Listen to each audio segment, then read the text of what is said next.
అప్పుల బాధలు వెంటాడుతున్నాయా? అయితే 6 JVR వారి జాతిరత్నాలు ధరించండి. హాయ్, వెల్కమ్ టు మనం టీవీ. మన టీవీ మన కోసం. నేను మీ జర్నలిస్ట్ మనోజ్.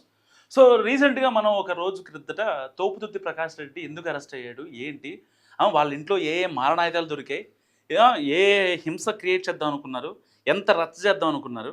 సో ఆ కాన్స్పిరసీ మొత్తం మనం ఒక వీడియో త్రూగా చేసాం. దానికి ఒక మంచి రెస్పాన్స్ వచ్చింది. చాలామంది టీడీపీ దగ్గర నుంచి డబ్బులు ఎంత తీసుకున్నామని, లేదు స్టోరీ నరేషన్ బాగుంది, పాలిటిక్స్లోకి వెళ్ళు అని చెప్పి కామెంట్ చేశారు. సో కట్ చేస్తే ఇందాక నేను ట్విట్టర్లో స్క్రోల్ చేస్తుంటే ఒక వీడియో కనిపించింది. నాకు నిజంగా చాలా ఫస్ట్ కాసేపు నవ్వుకున్నా. బీజిఎం మస్ట్, మీరు బీజిఎం మిస్ అవ్వదు.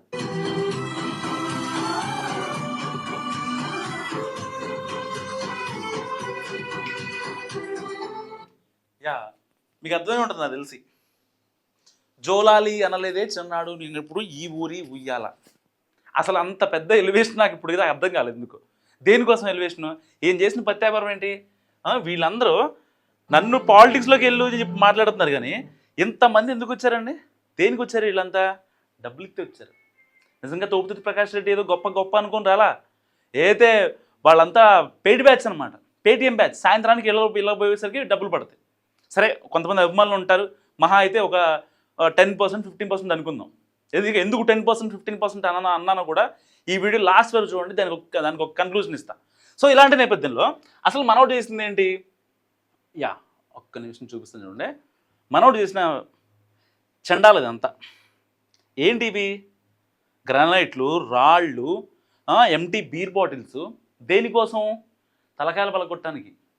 అర్థమైందా? మనుషులు కాపాడటానికో ఇంకోటి కాదు, తలకాయల పలగొట్టడానికి ఈ బీర్ సీసాలు ఇవన్నీ పెట్టుకొని రెడీగా ఉన్నారన్నమాట అనంతపురంలో. దేనికోసం? నారా లోకేష్ మీద అక్కడున్న ఎంఎస్ రాజు, ఆ ఎమ్మెల్యే ఎవరైతే ఉన్నారో ఎంఎస్ రాజు, నారా లోకేష్కి దగ్గరగా ఉండి కోట్ల రూపాయలు దండుకుంటున్నారు, ఏంటిది అని ప్రశ్నిస్తే నన్ను అరెస్ట్ చేస్తారా అంటూ తోపుదుర్తి ప్రకాష్ రెడ్డి చాలా ఆయన సింపతి కోసం చాలా ప్రయత్నిస్తారు బేసిక్గా. నిజంగా అసలు అంటే సింపతి మీ పార్టీ నేతల్లోనే కాదు, ఎవరి దగ్గర రాదు, ఇంక్లూడింగ్ వాళ్ళ పార్టీ నేతలు. ఎందుకు అంటున్నాను ఇంక్లూడింగ్ వాళ్ళ పార్టీ నేతలు? సరిగ్గా కళ్యాణదుర్గం దగ్గర 2 weeks బ్యాక్ అని ఐ థింక్ ప్రొద్దుటూరు పెళ్ళికి వెళ్ళి వస్తున్నాడనమాట.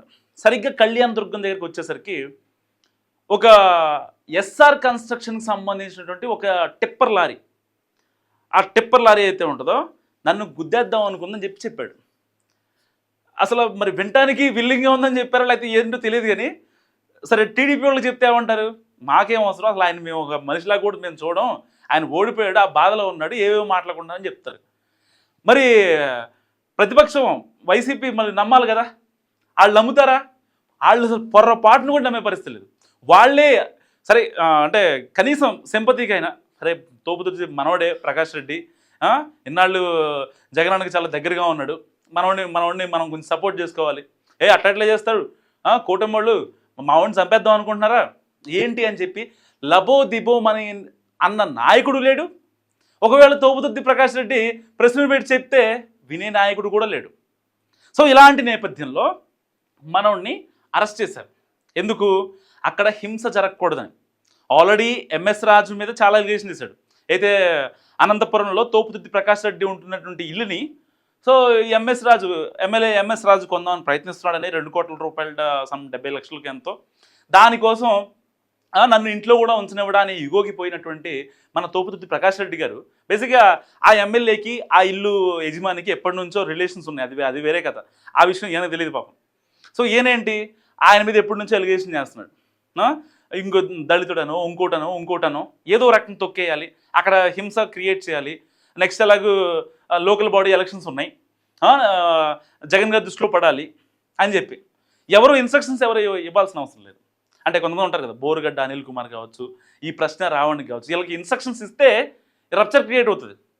ఈయనకి ఎలాంటి ఇన్స్ట్రక్షన్స్ అక్కర్లేదు హైకమాండ్ నుంచి, ఆయన పోయిందే దారి చేసిందే వేట అన్నట్టు పోతున్నాడు అనమాట. సో ఇలాంటి నేపథ్యంలో ఏం జరిగింది, ఎప్పుడైతే ఈ మాజీ ఎమ్మెల్యే కదా ఎంతైనా ఈ సో మనోడికి రీసెంట్గా కూడా ఆ గన్మెన్స్ కూడా తీసేసినట్టున్నారు. అండ్ వాళ్ళ తమ్ముడు ప్రకాష్ రెడ్డి, ఆయన పేరు రాజశేఖర రెడ్డి ఉంది, ఆయనకు కూడా ఒక హత్య కేసులో ఆయనకు కూడా గన్మెన్లు కూడా తీసేశారు. ఆయన పరిస్థితి కూడా బాగాలేదు పాపం. కేసులు కోర్టులు అన్నీ వెంటాడుతున్నాయి. గత 5 ఏళ్లలో చేసిన తప్పులు ఈయన ఎలాగైతే ఈయన మీద కేసులు కోట్లు అన్నీ పడుతున్నాయో ఆయన మీద కూడా అంతే ఉంది. వీళ్ళ పరిస్థితి కొంచెం బాగాలేదు, లో నడుస్తుంది అంటారు కదా.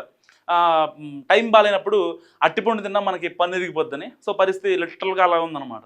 సో ఇలాంటి నేపథ్యంలో మనోడు ఎలాగైనా సరే టీడీపీ వైసీపీ గొడవ పెట్టి ఇతని మనుషుల్ని వాళ్ళకి డబ్బులు ఇచ్చి రమ్మని చెప్పి వాళ్ళ సాయంత్రం కల్లా మందు ఆపించి ఆ తర్వాత గొడవ చేద్దామని ఫిక్స్ అయిపోయాడు.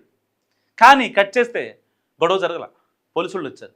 ఈవెన్ పోలీసు వాళ్ళు కూడా లోపల ఫస్ట్ వెళ్ళనివ్వలేదు. యాక్చువల్గా ఈ వీడియో పోలీసు వాళ్ళు తీసిందే, కానీ వాళ్ళు వెళ్ళనివ్వలేదు అనమాట. ఎందుకు వెళ్ళనివ్వలేదు? పైకి వెళ్తే బండారం బయటపోద్ది కాబట్టి పైకి పోనివ్వలే. పైకి మేము వెళ్ళాలి, మా విధి నిర్వహణలో మీరు అడ్డు రాకండి, డ్యూటీని ఆపొద్దు అని చెప్పి పోలీసులు కొంచెం గట్టిగా మాట్లాడితే అప్పుడు అక్కడ ఉన్నటువంటి వాళ్ళ అనుచరులు ఎవరైతే ఉంటారో వాళ్ళు పైకి పంపించారు, వాళ్ళు మాట్లాడారు, అంతా జరిగింది. దాని తర్వాత కట్ చేస్తే ఈ వీడియో బయటకు వచ్చాయి. అంటే ఎంత పెద్ద కాన్స్పిరసీ ఉందో అర్థం చేసుకోండి. అసలు ఇష్యూ అనేది చాలా చిన్న మ్యాటర్. ప్రతి రాజకీయ నాయకుడికి వేరే పార్టీ వాళ్ళతో సవాళ్ళు ఉంటాయి, ప్రతి సవాళ్ళు ఉంటాయి. అది కామన్, క్వైట్ కామన్.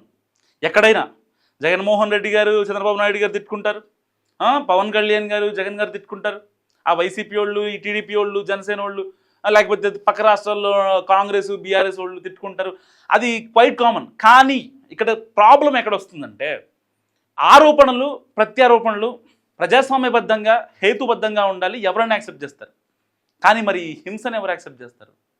దీని మీద కనుక తోపుదుర్తి ప్రకాష్ రెడ్డి కాన్స్పిరసీ కావాలే కుట్ర చేస్తున్నాడు అని చెప్పి కనుక కేసు పెడితే పరిస్థితి ఏంటి?